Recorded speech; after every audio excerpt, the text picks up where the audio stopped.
পরিবারই হচ্ছে পৃথিবীর সবচেয়ে বড় সুখ। এটা আমাদের বাঙালির একটা উৎসব। বৈশাখ আমাদের অন্তরে, আমাদের হৃদয়ে, আমাদের ভালোবাসার একটি দিন।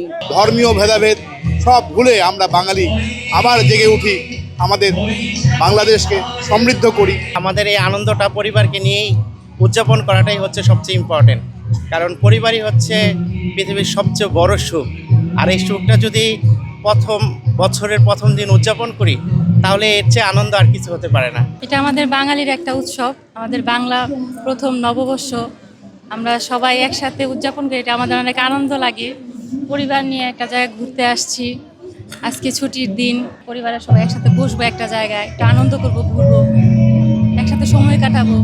বৈশাখ আমাদের অন্তরে, আমাদের হৃদয়ে, আমাদের ভালোবাসার একটি দিন। এই দিন দিয়ে শুরু হয় আমাদের পুরো বৈশাখ, পুরো মাস বছরটা। তো আজকে আমি যখন বন্ধুদের সাথে এখানে উপস্থিত, আমি কিন্তু আমার বয়স ভুলে গিয়েছি। আমি কোন বয়সের এটা কিন্তু আমার মাথায় থাকে না যখন বন্ধুদের সাথে থাকি। RICL TMX, যুগের পর যুগ স্থাপনা থাকে মজবুত। আজকে আমরা ফুল পরেছি, এই যে মাথায় ফুল পরেছি, খোপায় ফুল পরেছি বা চুলে ফুল পরেছি, এবং আমরা এই যে ঐতিহ্যবাহী শাড়ি পরেছি লাল সাদার সংমিশ্রণে। এটাও বৈশাখের একটি ঐতিহ্য। তো আমি আজকে বন্ধুদের সাথে কখন নাচানাচি শুরু করেছি এটাও কিন্তু আমি জানি না।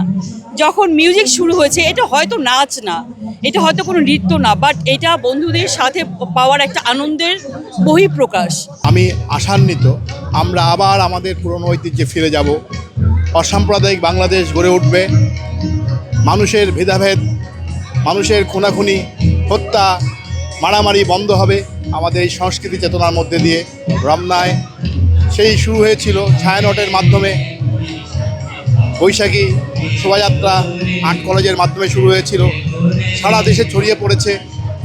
একদিন আমরা বাঙালি হই, আমরা প্রতিদিন যেন বাঙালি হই, বাঙালি থাকি মনে মানসিকতায়। আমরা ভুলে যাই ভেদাভেদ, আমরা ভুলে যাই গরিব বড় লোকের ভেদাভেদ, ধর্মীয় ভেদাভেদ সব ভুলে আমরা বাঙালি আবার জেগে উঠি, আমাদের বাংলাদেশকে সমৃদ্ধ করি আমাদের তরুণ প্রজন্মের জন্য। এটাই আমার কামনা। খুবই ভালো লাগছে এবারের আয়োজনটা। সবাই পান্তা খাচ্ছে, মালা বিক্রি হচ্ছে, বিভিন্ন রং বেরঙের শাড়ি পরে আসছে, হ্যাঁ, যার যার মতো করে সবাই হাত ধরে হাঁটছে, ঘুরছে, গল্প করছে, খুব ভালো লাগছে। পয়লা বৈশাখে সবাই ভালো থাকুক, সবার মঙ্গল হোক, এই বাংলাদেশটা আগের মতো সুন্দর হোক, এটাই কামনা করছি।